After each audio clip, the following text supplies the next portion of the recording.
She was the most photographed woman in the world, a symbol of beauty, grace, and compassion. Yet behind that iconic smile was a woman fighting a silent war. She was not born into fairy tales, she was trapped in one. This is the story of Princess, the People Princess, Lady Diana. From her quiet childhood to royal wedding, from heartbreak to her tragic death, and the legacy that still lives on, let's uncover the untold story of Diana Spencer. Diana Spencer was born on July 1, 1961 in Park House. She was the fourth of five children in British family.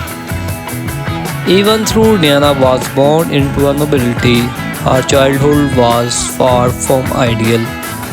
At age 7, her parents went through a bitter divorce, a trauma that deeply affected her.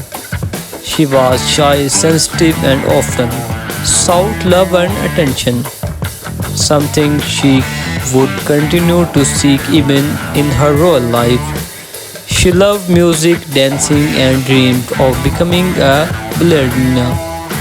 But life had other plans. She was not a top student, but she was kind, playful, and well linked. After completing her education, she moved to London, shared an apartment with friends, and worked as a nanny and kindergarten teacher. It was during this time her life was about to change forever. In 1977, 16-year-old Diana met Prince Charles, the heir to British throne, during a family visit.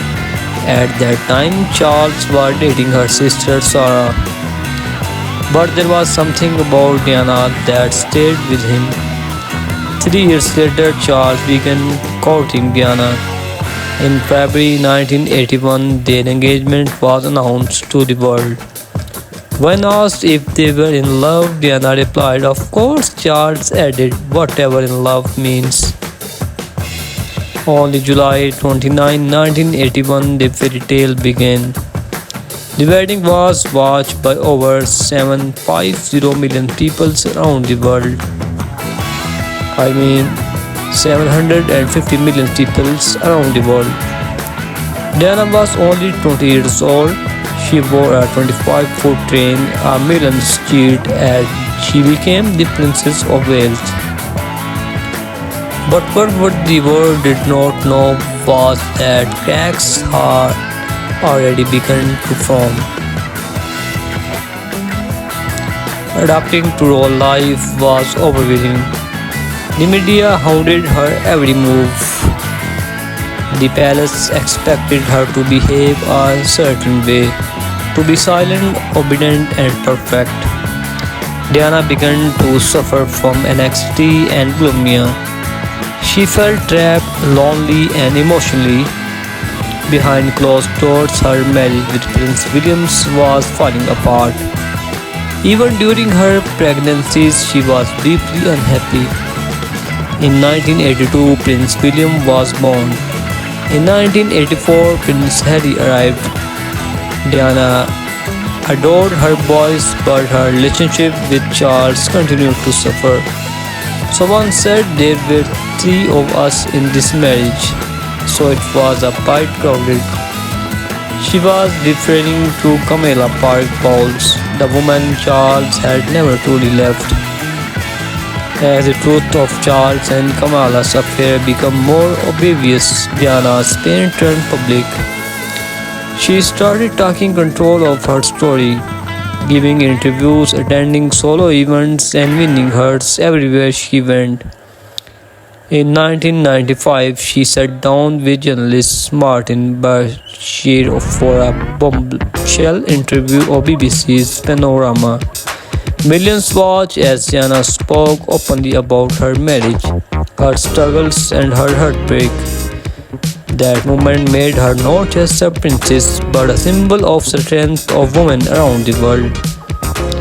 While the royal family focused on traditions, Diana focused on people. She visited AIDS patients at a time when people were afraid to touch them. She hugged sick children, walked through minefields in Angola, and brought attention to issues the royal never had dared spark of.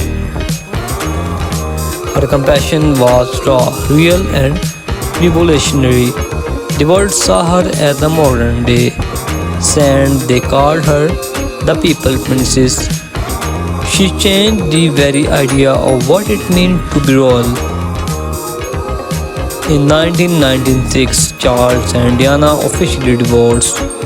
She lost her title of Her Royal Highness but gained something more powerful, her freedom. She focused more on humanitarian work, charity, and spent more time with William and Harry. She also began a relationship with Dodi Al Fayed, son of Egyptian billionaire Muhammad Al Fayed.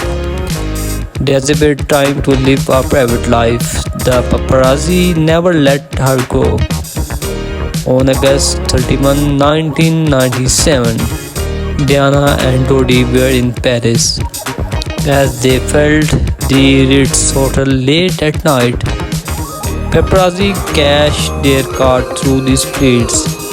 Inside the pond, the Alhambra tomb, the speeding car crashed. Dodi and the driver died instantly. Diana was critically injured. She passed away a few hours later. She was just 36. The world stopped. People cried in streets. Over 1 million boutiques were placed outside Kingdom Palace.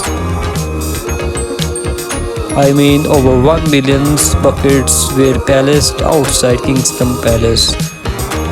Her funeral was watched by 2.5 billion people.